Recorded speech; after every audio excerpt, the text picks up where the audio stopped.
Welcome back to another episode of the Supply Chaney podcast. I am your host, Nathan Chaney, and today we're going to talk about a very popular topic these days, AI, but from a different perspective, and that is from how to leverage AI to improve labor and usage and cost and management thereof in warehouse environments with somebody who maybe is one of the most long-time contacts I've had in this industry going back over 10 years, and that's Lee Rector. And really excited to have him on today to unpack his career, his expertise and insights, and then kind of dig into what he's doing these days with labor AI. So with that said, Lee, can I hand you the digital microphone for a second and let you introduce yourself in a little more detail? Sure. Thanks, Nathan. My name's Lee Rector. I've been in the industry for almost 35 years. I've been around the world working with companies, whether it's been Australia, New Zealand, Asia, Europe, Africa. I've been in the WMS space and in the consulting space for many, many years. Brought into market 3 or 4 different WMS solutions. The number one slotting solution on the planet for a long time. And just recently took some time off, wrote a book on warehousing called Warehousing 101. And generally been in the game for longer than I care to admit. You know, we're all going to be at that point sooner or later. You know, I'm working my way there too. So I appreciate you coming on and sharing some of that expertise today. I want to kind of dig into kind of your global travels, a little bit into book writing. That sounds fun. But maybe before we do all that, just what is your story? Where are you from? And you know, when you were a kid, you know, what kind of trouble did you get yourself into? Oh, well, we won't go down to the trouble side of things. Born and raised in Toronto. Okay. Still carry a Canadian passport. So proud Canadian. Obviously, building our businesses globally and a global brands. The organizations, whether they've been Canadian, European, or American at that time, I've had the ability to travel quite a bit, quite extensively. Grew up in small suburb of Toronto, basically lover of sports. Okay. So what's your go-to?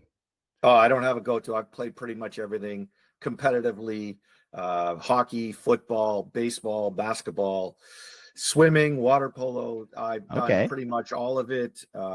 Coached hockey for almost 30 years. Wow. Okay. So I've been, a number of graduates from our program have made it into the big leagues, and still proud of those achievements that those kids have made.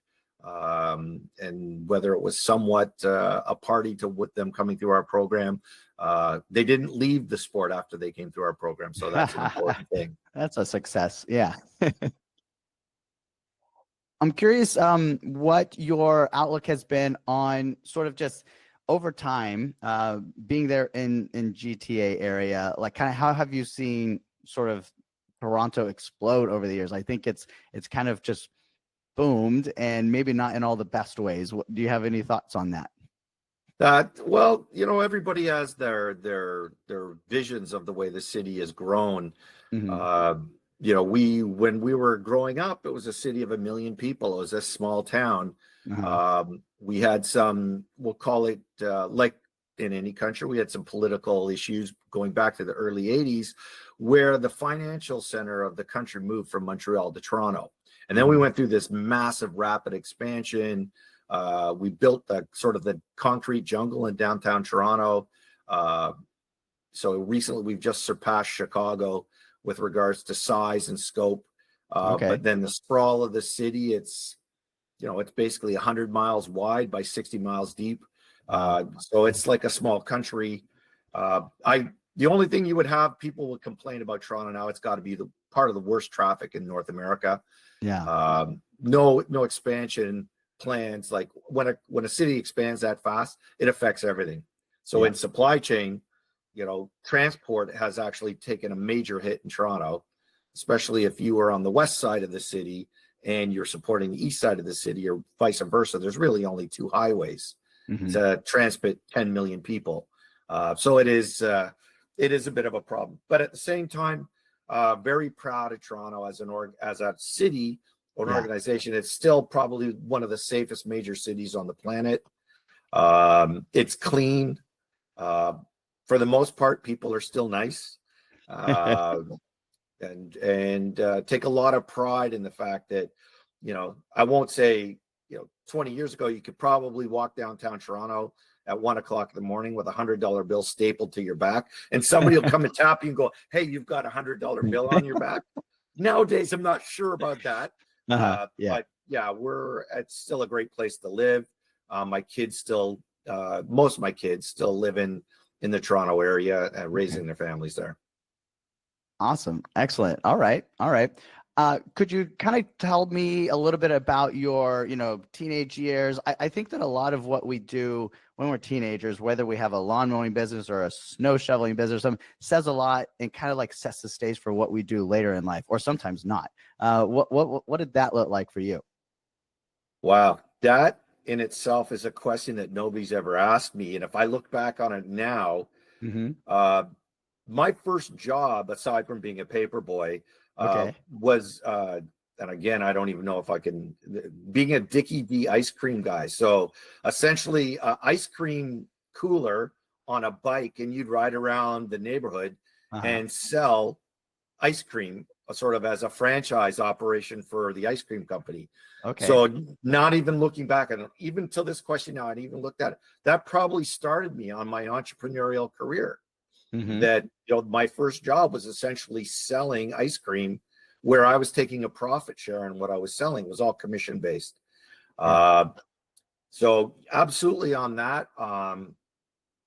Growing up in a family of basically 6 boys and 2 girls, everything was a competition. So from the minute that I came out kicking and screaming, I'm number 4 in the sort of pecking order of 8. So unfortunately, or fortunately for me, I always had to play with my older siblings. So when they joined sports, I was always playing 1 and 2 years up. So I was always punching against a greater weight. When I finally got to my own weight limit, I had a very distinct advantage of already competing at that level for 1 or 2 or even 3 years, depending on the sport. But I had this incessant need to win. So being a salesperson and then going in my future careers, playing football at a very competitive level and hockey, having the need to win really translated into business. So again, those formative years, made me want to be entrepreneurial and wanted me to be successful. Yeah. Oh man, I love hearing those kinds of stories and thinking about, those formative years and how they kind of actually, there was writing on the wall, whether we really knew it or saw it or not. So maybe let's fast forward to, leaving home, kind of getting out on your own 2 feet, your college, your school years. Did I see that you studied psychology? Physiology. Oh, maybe a little bit different.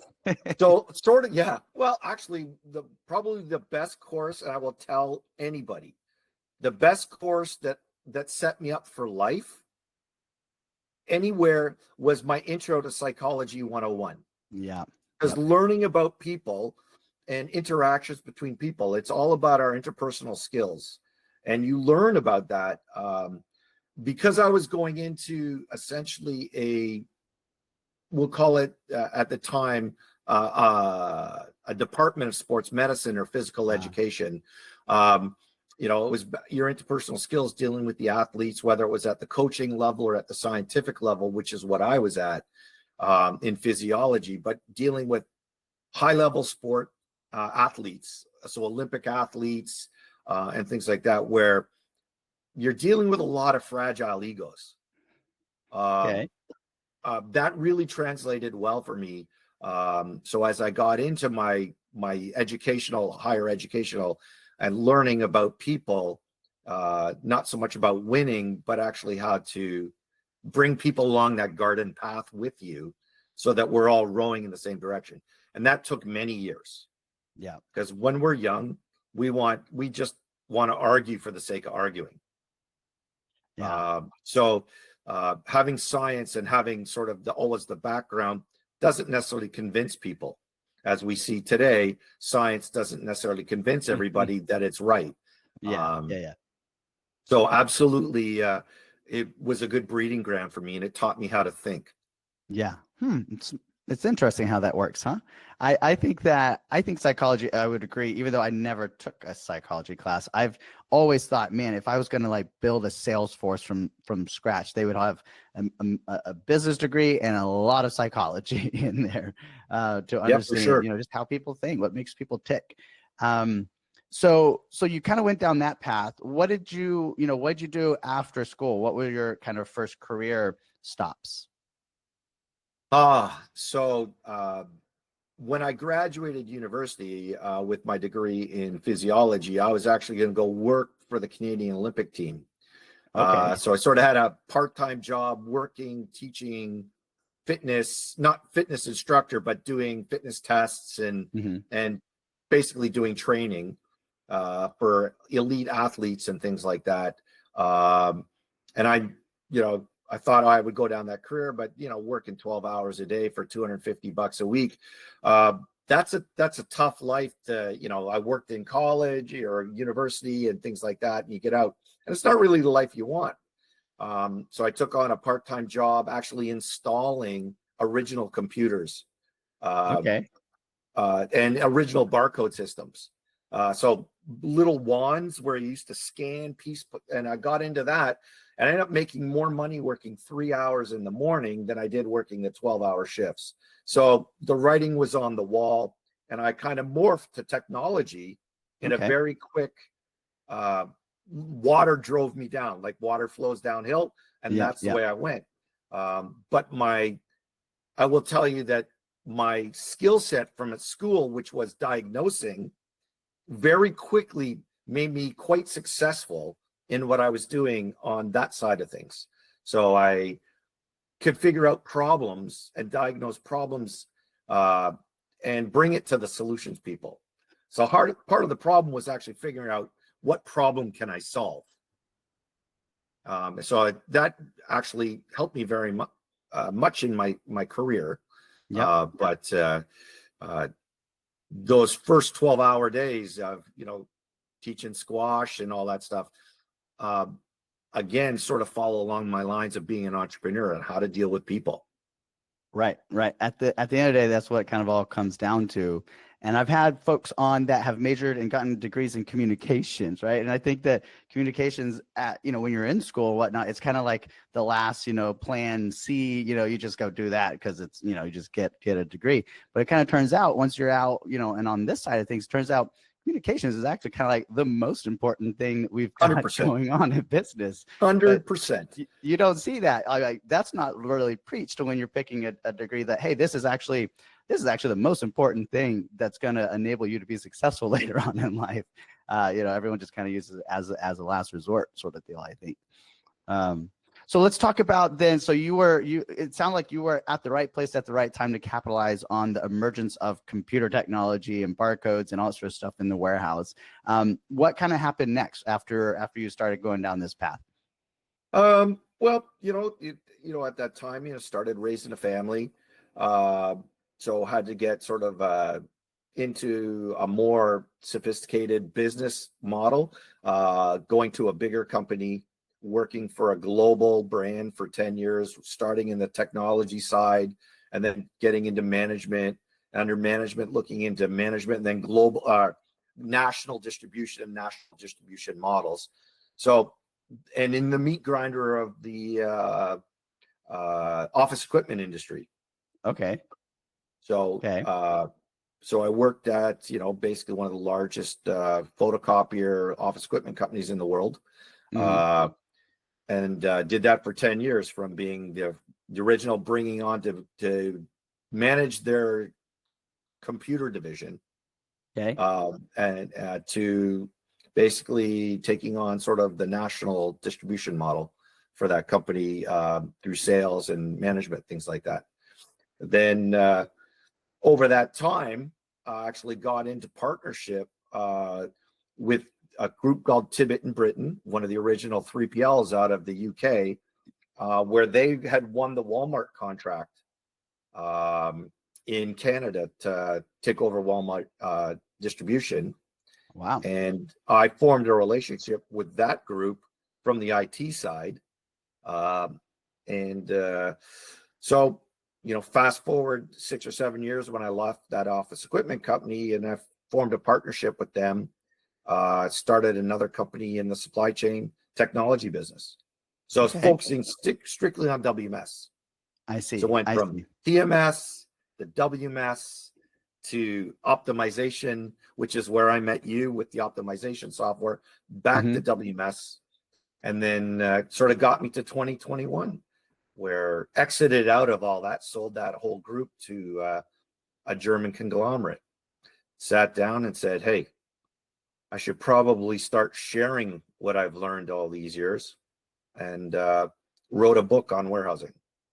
Yeah, warehousing 101. I'm surprised that wasn't already taken. I mean, I'm working on a book myself now, so maybe can you kind of like share some insights on what that journey was like? Well, the hardest part of bringing a new product to market is educating your audience. And I had probably had 1,000 customers in 15 years in 50 countries. And it always started at the basics. Like we actually had to go back to the basics to explain to them, what we were talking about. And so I spent way too much time in the market explaining what I was trying to sell. So what I did was I took all that thought process and all that basic knowledge of warehousing, whether it's talking about just the glossary of terms or the math around certain things, that I put it in a book. So now I could say, well, here, I'm passing this on to the next generation.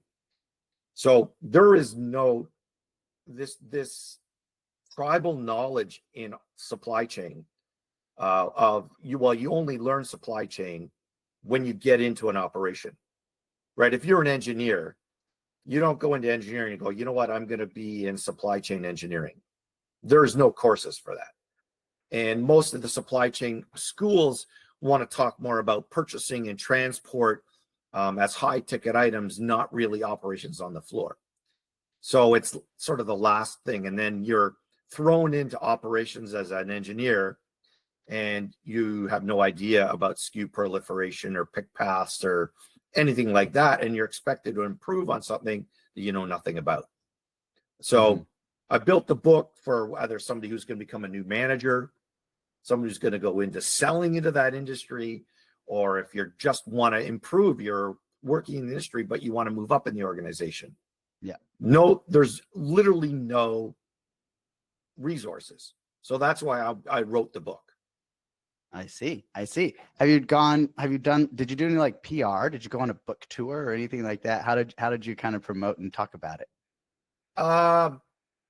So I self-published.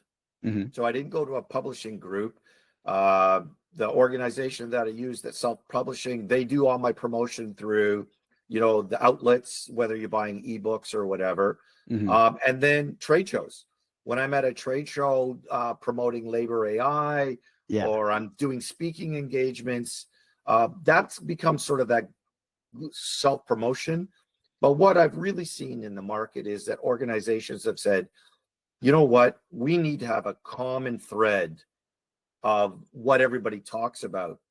So some of the organizations, whether they're automation resellers or they're companies that are selling racking, they've now said, okay, you need to read this book so that we all have the sort of the framework of what we're talking about. 3PLs are doing it as well. So, I mean, I'm proud that, I'm published, and I probably have maybe 2,000 books in print now. Then that's through self-promotion. So no book tours, and that's just not me. Even the hardest part about the publishing was getting the photo for the book. So I went to a photo session. They took 400 pictures and we found 2 that were usable. I'm a break the camera type of guy. You're doing all right here today. I think we're going to make it through this one. So talk a little bit about then what you're up to these days. So, you like you said, you kind of took a break from your kind of slotting and optimization life in the past and did the book and then kind of came back. And as everyone's kind of talking about AI. So it seems like that's where you're kind of looking to plant your next flag. Yeah. So, Labor AI, we introduced sort of the new product line in January of this year.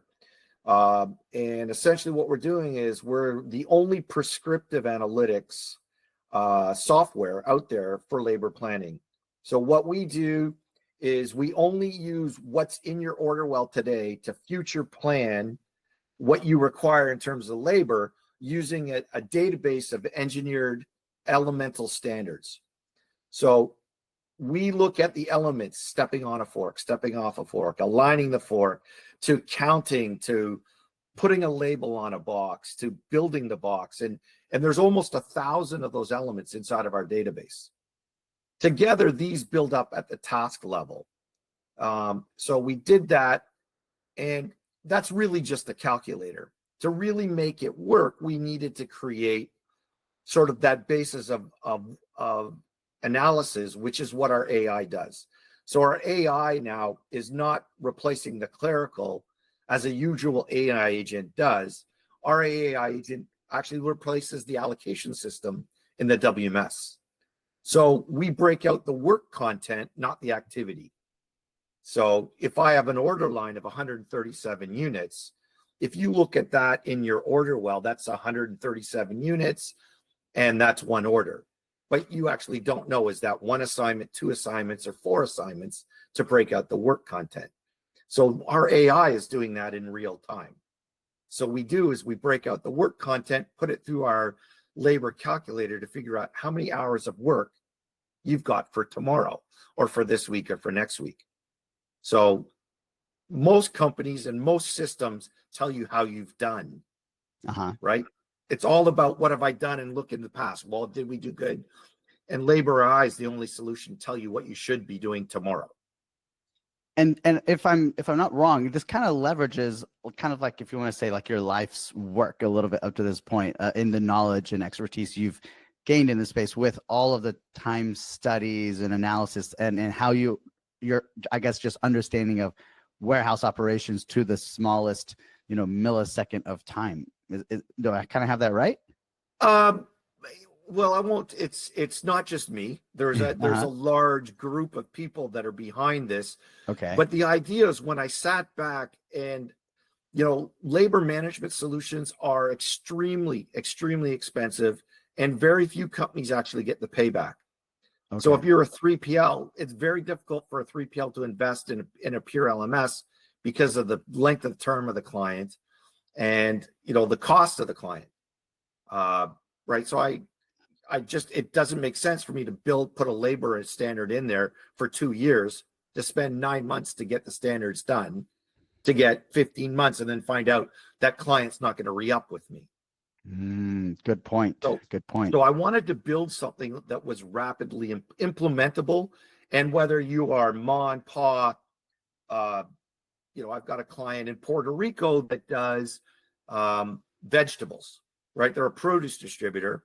Or are we talking about a DHL or a DSV or FedEx? Yeah.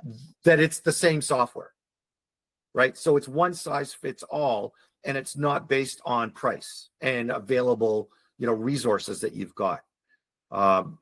So I sell accuracy, not precision. And what we did was we took everybody's experience in building a rapidly implementable solution to be 98% of the target market can use it. I see. So we're in 19 countries already. We're in 18 languages. And we have almost 7,000 warehouses sort of lined up to use Labor AI. And we have, about 250 up and running so far. Something that I hear a lot of these days is partnerships and integrations with other systems and stuff, because shippers or 3PLs or whatever, they've all got tech stacks, like you're eating a stack of pancakes at IHOP. And so how do you approach that integration and sort of being friendly with folks' existing systems? Yeah, this is like the bane of my existence. So the industry, and because I've been in the industry since the beginning, we original interfaces were table to table, extremely expensive, time consuming. You had to give over your data to get that partnership. Then we moved to EDI, which we use standard measured lengths. We had 12 messages. It was quite simple. Some of those bigger companies like Kroger or Walmart decided they wanted to introduce new EDI messages. And then somewhere along the line, somebody said, you know what? We need to make it more secure. So we're going to go to APIs. And then the API was, well, for every single vendor, we needed to have a unique API. So we went from unique table to table to 12 messages to today. If you take a look at just in the supply chain, there's over 600 WMS companies globally. There's over 500 TMS companies globally. There's probably 1,000 ERP companies or accounting systems. If you just add all that up and then you apply that to the, call it 400 or so visibility systems, we're over 7 billion APIs in the industry. We're not trying to create a unique market of APIs. We're trying to make it very simple for customers to just push us an order file, an inventory master file. So whether they want to do it flat file, they want to use their existing output API, we're trying to make it as simple as possible, so that we're playing with everybody, but we're trying not to build unique interfaces at every single partner level. So we're still taking flat files, pushing it to our server or whatever, to make it as simple as possible. We're not passing anything back. What we actually create in Labor AI, only 2 WMS companies actually have a place for our output, which are standards, right? So unless they have an LMS standard, an LMS system, the WMSs don't have what we create. I see. And there's, you mentioned about passing an order file and kind of an inventory and, SKU information.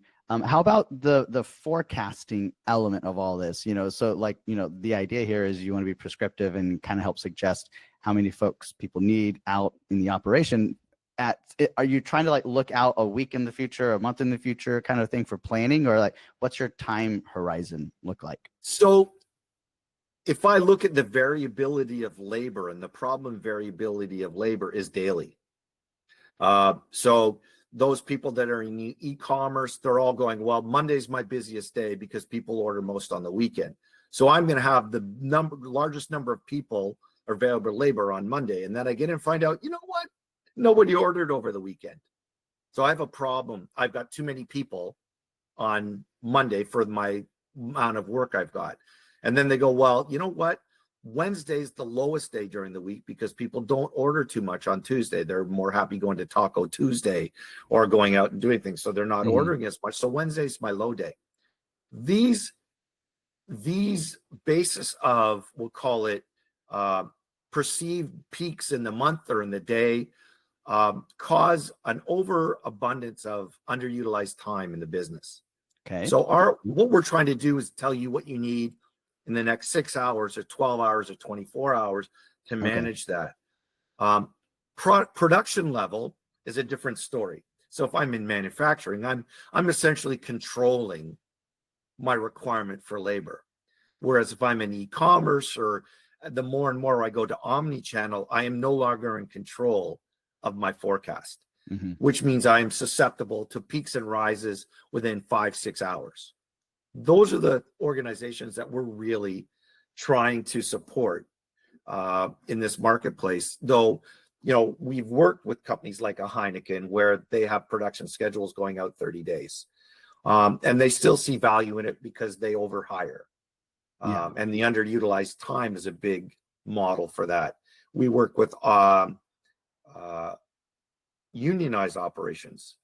And we're actually working with some other staffing agencies right now where they want to get ahead of the game for their best clients.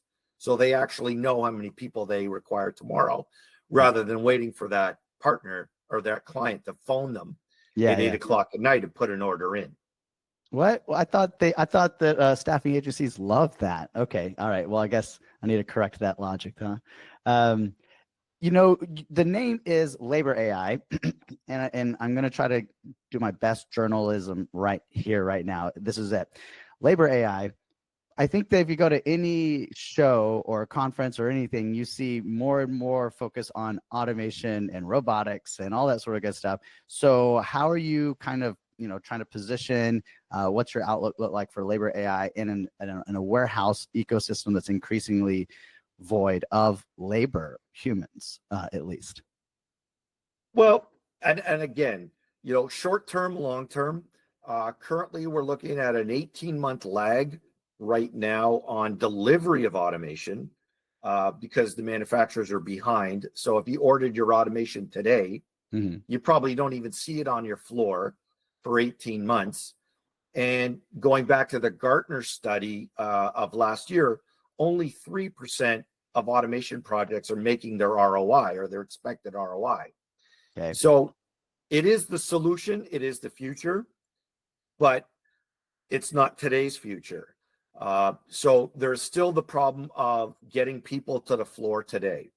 When we look at AI and AI's effect on the floor, it's not really going to affect, you know, the actual jobs that are done. It's obviously going to help in plan how many people I need.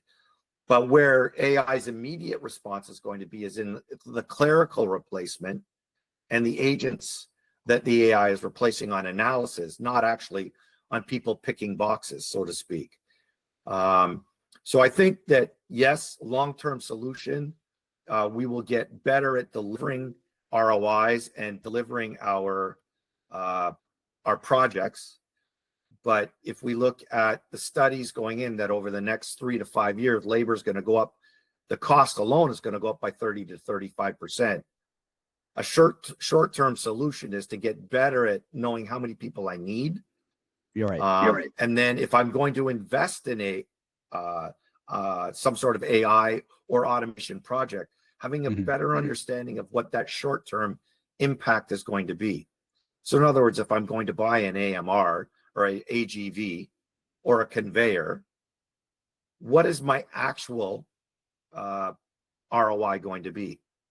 I've got a customer who's bought 34 robots, and I went out on the floor on a Thursday morning, and because it was a robot pick assist module, they had no work on the floor.